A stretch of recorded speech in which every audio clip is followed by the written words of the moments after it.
और आप देख रहे हैं मेरा न्यूज़ चैनल जिसका नाम है न्यूज़ 9 टीवी। महिला आरक्षण बिल पास हो चुका, 2 वोटें खिलाफ गई, बाकी सब पक्ष में थे। कोई बुरी बात नहीं है। उन महिलाओं को आगे आना ही चाहिए जो हज़ारों साल से किसी भी धर्म में दबाने का काम किया गया है। धर्मों ने तो नहीं कहा, लेकिन वो जो सत्ता पक्ष है, वो जो पितृ सत्तात्मक पक्ष है, वो शुरू से ही इनको दबाता हुआ आया। जबकि इस्लाम तो कुछ और कहता है। इस्लाम के अंदर तो मसला ही दूसरा है। चलिए मैं अपनी बात पर आऊँगा, वो तो खैर बयान की बात बाद में होगी। दर्शकों, बात यह कि वो आरक्षण पास हो गया, लेकिन राहुल गांधी और सोनिया गांधी तमाम लोगों ने इस बात को उठाया कि 2029 तक आप ला क्यों रहे हैं, इसको आज ही लागू कीजिए। हमने जातिगत जनगणना जो करा रहे कि उसको कर दीजिए, बाद में देख लीजिए। लेकिन अमित शाह ने कहा 2029 से पहले तो आ ही नहीं सकता है, तो फिर अभी क्यों लाए थे? फिर ये समय विशेष सत्र क्यों बुलाया गया था? आपने मणिपुर पर नहीं बुलाया विशेष सत्र, कोविड पर नहीं बुलाया, इतनी जल्दबाजी क्या थी? देश की सांसें गले में अटकाने का मतलब क्या था? आपको ये बम फोड़ने की जरूरत नहीं है, सबके लिए एक्सेप्टेबल है दर्शकों। लेकिन बहरहाल मैं आपको वो बात बताने के लिए हाजिर हुआ कि ये सिर्फ क्या टारगेट ऑफ वोट को टारगेट करना कि देश की आधी आबादी जो महिला के नाम से जानी जाती है उसको ये बता दिया जाए कि देखिए हम कितने बड़े आपके जो है सुधारक हैं, कितने बड़े हमदर्द हैं। तो 9.5 बरस में याद आया आपको ये महिला आरक्षण बिल। अब आ जाता हूँ अपनी बात पर। दर्शकों, ये किस इंटेंशन से लाए, एक्सेप्ट कर लिया गया। लेकिन राहुल गांधी ने कहा कि ओबीसी समाज का क्या होगा। लिस्ट जारी की कि देश को चलाने वाले 90 सचिव में से 3 ओबीसी हैं। बाकी कौन लोग हैं? अपर क्लास का जो परसेंटेज है 10 से 15%, लेकिन देश को चलाने में वही लोग हैं क्या? ओबीसी में काबिलियत नहीं होती? फिर अमित शाह ने कहा कि हमारे यहाँ तो MP 29% ओबीसी हैं। तो ये तो कोई बड़ा काम नहीं है, वो तो आप टिकट ही जातिगत आधार पे देते हैं। आपको मालूम है कि कहाँ से गुजर जीतेगा, कहाँ से ठाकुर जीतेगा, कहाँ से पंडित जीतेगा, कहाँ से SC जीतेगा। ये तो सभी पार्टियों के अंदर है। सभी पार्टी हैं कि हमारे यहाँ इतने हैं। SC के बारे में अगर कोई कहने लगे तो SC की तो सीटें रिजर्व हैं। समाजवादी का है या कांग्रेस का है, भाजपा का है, सबका SC समाज से ही होगा। तो ये वाली बातें उन लोगों को तो बताई जा सकती हैं जो धर्म की चाशनी या धर्म की अफीम खा करके ज़ोंबी बन गए हैं। पढ़े लिखे आदमी की जमात में तो ये आपकी बात काम नहीं आएगी अमित शाह जी। बहरहाल मैं अपनी बात पे आता हूँ कि दर्शकों, बात यह है कि ओबीसी समाज जो सबसे उत्पीड़ित है उसके बारे में शब्द 2 बोलते हुए दिक्कत क्या हुई? अमित शाह जी, जब बात सबसे बड़े पिछले की होती है तो आप प्रधानमंत्री जी को आगे कर देते हैं। लेकिन जब कोटे के अंदर कोटे की बात आई, राहुल गांधी, सोनिया गांधी, अखिलेश यादव, मायावती और तमाम लोग ये कह रहे हैं कि साहब इसी कोटे के अंदर कर दीजिए, तो आप उसके बारे में जवाब नहीं दे रहे हैं।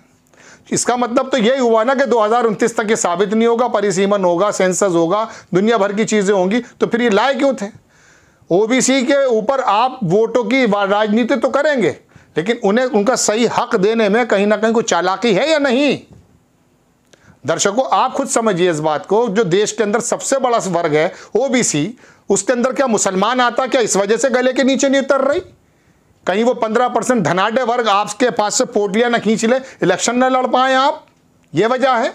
हजारों साल से ये वर्गों की लड़ाई जो लड़ रही है, 5 किलो राशन देकर के आप उसका खून चूस लेना चाहते हैं क्या?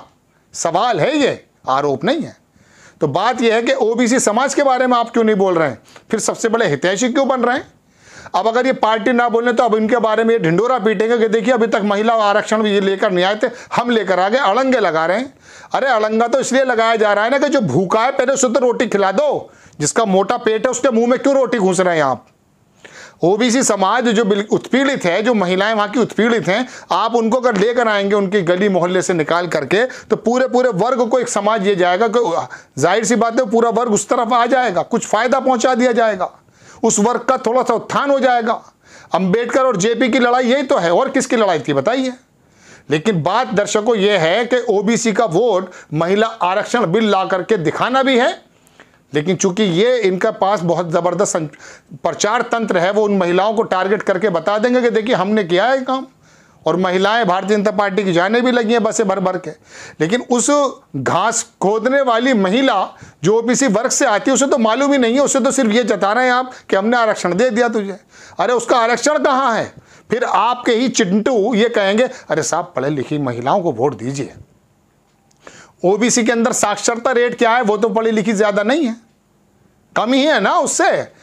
तो फिर ये बात कहेंगे आपके चिंटू के साथ पढ़े लिखे आदमी को वोट देने दीजिए, ये भी समझ में आती है बात। तो बात यह दर्शकों के इस आरक्षण के माध्यम से लोगों ने, संविधान के निर्माताओं ने चाहा क्या था? चाहा यह था कि आपके अंदर जो कमजोर व्यक्ति है वो थोड़ा सा पासिंग मार्क्स लेकर के कुछ नौकरी कर लेगा, उसका घर खानदान बिरादरी थोड़ी सी उत्थान हो जाएगा, एक रोल मॉडल की तरह वो मिल जाएगा, बाकी लोग भी क्लर्क बन जाएंगे, डीएम बन जाएंगे। अब राहुल गांधी ने कह दिया कि 90 में से 3 ही ओबीसी हैं, वो आपकी मानसिकता को जाहिर करते हैं या नहीं? सहारनपुर का नेता जो आज़ाद पार्टी का है वो यही तो कहता कि यूनिवर्सिटीज़ में बताइए कितने नेता एससी हैं, चांसलर हैं, क्या जो है एससी के अंदर पढ़े लिखे व्यक्ति नहीं हैं? लेकिन आप देश को चलाने के लिए पूरी की पूरी बागडोर उस धनाढ्य ग्रुप को देना चाहते हैं, उस अपर क्लास को देना चाहते हैं जो जमाने से उपभोग करती आ रही है, भोग करती आ रही है तमाम चीज़ों का। उनकी पढ़ाई में दिक्कत नहीं थी, बेहतरीन ट्यूशन हैं उनके पास, अच्छे कॉलेजेस हैं। विषम परिस्थितियां तो उस आदमी के पास हैं कि जो खेत पे जाता है और आकर के पढ़ता है स्ट्रीट लाइट में, उसके साथ अगर थोड़ा सा मिल जाता तो उसका रिजर्वेशन ही आपके गले नहीं उतरता। आपका बहुत बड़ा समाज कहता है ये हराम की खा रहे हैं, तुम्हारे बाप का हिंदुस्तान है। 140 करोड़ लोगों में 2-2.5 करोड़ नौकरी हैं सरकारी, मात्र 2% के करीब। अगर ये प्राइवेट कंपनी ना होती तो लोग ऑफिसेज में काम नहीं कर पाते, उसको भी उपक्रम को बेचे जा रहे हैं, उसमें थोड़ी सी नौकरी कहीं मिल जाती है, उसी में कहते हैं साहब ये रिजर्वेशन का खा रहे हैं। अरे तेरे तो बाप को ही पहले से पैसा मिला हुआ था भाई, तुझ पर जमींदार था तू, तो तुझे स्कूल की जो है पोजीशन थी तब भी बेकार हुआ। बताइए क्रिकेटर फौज में कितने लोग हैं, कौन लोग हैं?